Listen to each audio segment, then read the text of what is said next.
Welcome back to iTCA, iTeachCybersecurity Academy, where we make cybersecurity simple, useful, and practical for everyone.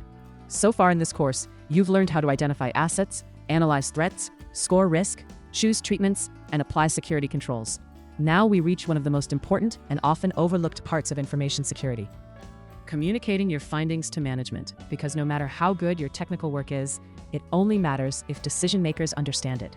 Executives do not speak in terms like IP addresses, buffer overflows, or CVE numbers.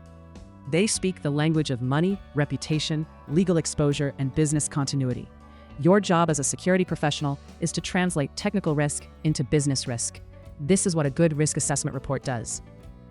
Think of a pilot flying an aircraft. You would not tell the pilot, the hydraulic pressure in valve 4 is oscillating. Instead, you would say, the landing gear might not come down. The second message is clear, actionable, and immediately understood. That is exactly how your security report should communicate risk. A risk assessment report is a clear summary of what was found, what it means, and what should be done. It is not a technical dump. It is a decision support document.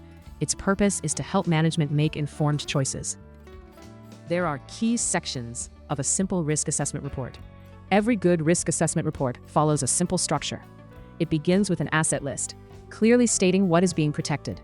Next, it outlines the identified risks, showing what could go wrong. Then, it presents risk ratings, explaining which risks are low, medium, high, or critical.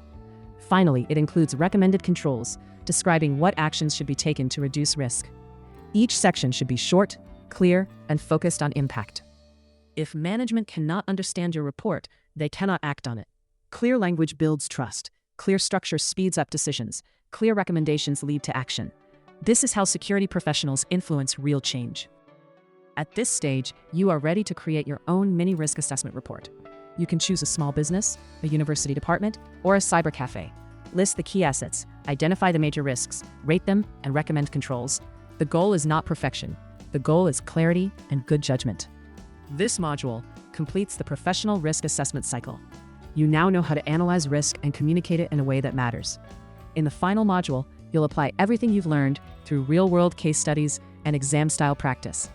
In this module, you learned how to translate technical findings into business-focused risk reports, how to structure a simple risk assessment report, and how to communicate effectively with decision-makers. If this lesson helped you understand how security professionals communicate risk, like this video, subscribe to the channel, share it with others learning cybersecurity, and turn on notifications so you don't miss the final module. I'll see you in the next lesson.